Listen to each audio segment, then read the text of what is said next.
Felipe Manterola Arratiako Haranean Zeanurin jaio zen. Bertako ostatua eta estankoaren jabea zen. Ostatu hori Gasteizerako errepidean kokatua zegoen.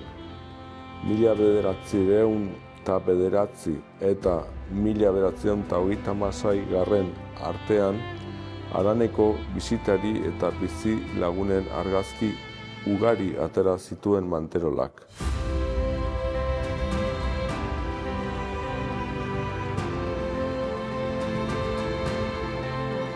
Urte horietan, Arratiak Euskal Herriko beste eremu batzuetako garapen industrialarekin desagertzen ari ziren tradizioak eta lan egiteko moduak mantendu zituen, eta horien argazkiak egin zituen Manterolak.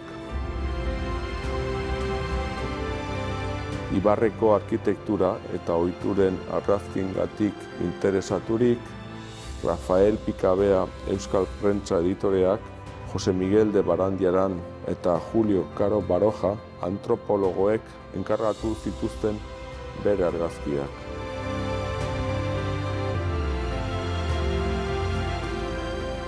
Manterolaren lana pintoreskismo eta antropologiaren interesaren artean garatzen da.